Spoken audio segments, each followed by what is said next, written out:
Hello everyone, and now welcome to Game 3 in the series between Romantic versus WFZ.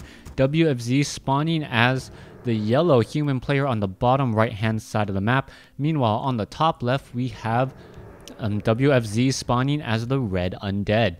Now, so far throughout the series, I gotta say, it feels like WFZ has been the stronger player, but Romantic really just held on to that economic advantage that he earned in game number 2 to take the victory. We'll see if that does happen this time around. WFZ may want to try and perhaps put in a little bit more pressure early on before Romantic is able to establish his economic advantage, as many human players do. We're looking at the Death Knight now making his way out across the map. He is looking to put in a lot of pressure with just a Rod of Necromancy and perhaps a couple of dead skeletons on the ground. Mountain King, once more the primary hero for Romantic, not going for the Archmage.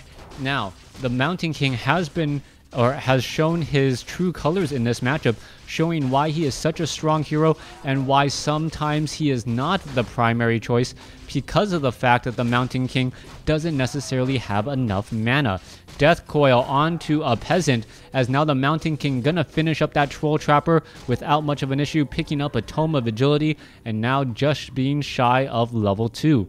Death Knight picking up some skeletal minions, gonna try and put in some pressure here, perhaps catch a couple of peasants off guard, and yes, does get another one down.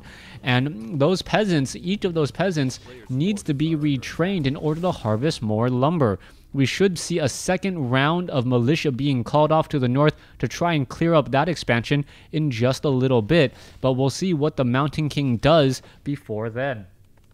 Death Knight purposely positioning himself where he thinks his opponent will be traveling, as you can see that the footmen are now making their way off to the north. No real indication of the expansion just quite yet. Nope, there we go. We can see 3, 4, 5, 6 peasants now, 6 peasants now on their way off to the north to try and clear up this expansion here. Skeletal minion purposely hiding in the back, knows what's up, gonna go ahead and try and wake up the creeps, gets taken down, and now aggroing onto that Mountain King before the other units can get into position. Alright, this is gonna really hurt Romantic, but Romantic is still right there trying to clear up this Null Assassin. There goes another peasant, the Death Knight doing his best to try and slow things down, as we now see ghouls being brought into the mix.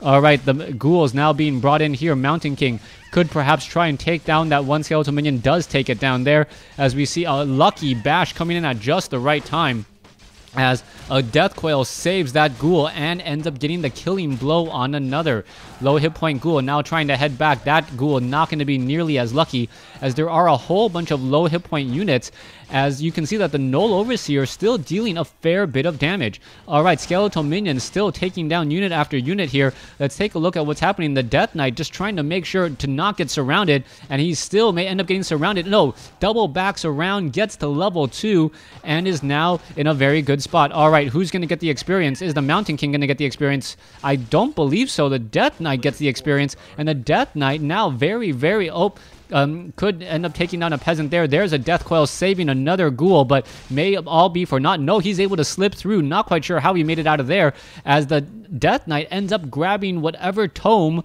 was there as well. Claws of Attack +9. Not only did the Death Knight steal the experience, he also got the item, and that is a very, very good position for him to be at. Tech to tier 2 already completed. Is he going to grab perhaps a Naga Sea Witch? No, Dark Ranger again, same as in game 1, to try and bring the pressure. Alright, ghouls being brought over. Not that many ghouls left inside the base here, and we are seeing that 27/40 supply. Footmen now chasing their way off to the north, pushing that skeletal minion back, as there is still no signs of an expansion coming in from Romantic. Romantic is going to be in a little bit of trouble here in just a moment. The Dark Ranger and the Death Knight just holding position in between these two bases, waiting for the right opportunity. Ghouls now trying to get away, not going to be able to make it though, as another ghoul gets taken down. Skeletal minions getting added into this army. Dark Ranger, beautiful use of this got a necromancy, transferring the item between the two heroes in order to maximize usage. Skeletal minions now backing off here. Another skeletal minion gonna get taken down as the Mountain King still unable to set up an expansion. Now, we do not see a tech to tier 2, which is the main reason why I would say WFZ is ahead at this point. He has the tech advantage, he has the heroes. Skeletal minions are falling, however, but without the economic advantage that most human players should have at this point in their plan, he's not going to be able to really deal with the destroyers and the obsidian statues that are just around the corner. There's the double slaughterhouse coming in, and we may even just see massive meat wagons. Or, well, why would you go to tier 3? It has to be destroyers. It could be abominations, but right now, I'm just waiting to see why we are looking at double slaughterhouses, even though we're sitting at 25 over 40 supply. This is a very conscious decision by WFZ to put forth a lot of pressure. Dark Ranger coming in here, and it looks like that peasant should end up getting taken down by the Dark Ranger. One more black arrow. Oh, no, does not get it off as another peasant kills and gets an experience is denied. All right, back off to the north. Obsidian statues being trained up.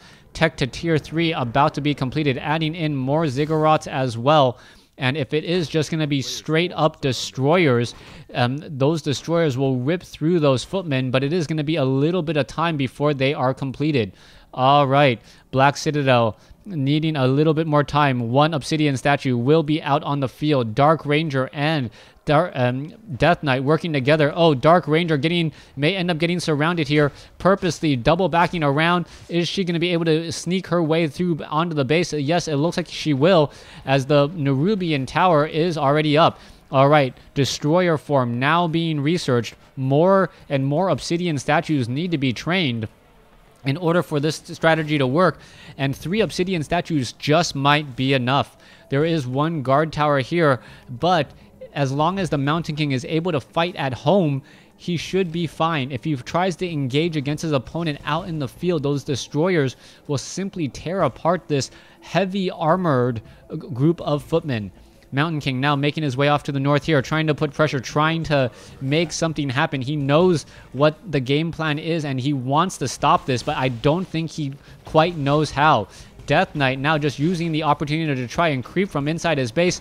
Triple obsidian statues now running all the way back, and this is going to turn into a rather dangerous situation. He does not know when those when the destroyers will be coming out, and it looks like, oh, the Death Knight and the cold arrows are coming in. There you go. There is one destroyer. Absorb mana should be coming in. Destroyer now simply chasing after units, as the Mountain King going after some units here. All right, what's happening? Going after one poor footman. Oh, not taken down to 13 hit points, as the units are now coming back the other way. Obsidian statues are ready to go. The destroyer perhaps wants to take out the expansion. Not going to be able to do so. There is too many guard towers. With 3 guard towers almost already up, and now in comes the Mountain King again. Destroyers now with mana. Are we going to get, yes, triple destroyers, 2 of them with mana, and that additional mana is going to make it even more difficult. 1 guard tower now down. Guard tower number 2 going to get taken down. Guard tower number 3 just about to go up. There you have it, but the timing between walking between these bases may be too much, as the Dark Ranger gets saved. Footman now falling. Dark Ranger is gonna fall, perhaps. No, Death Coil saves the Dark Ranger again, as the Footmen get taken down, and there is the GG. WFZ bringing in the pain early and taking game number 3. Thanks for watching. Thanks for listening. Hope you guys enjoyed it.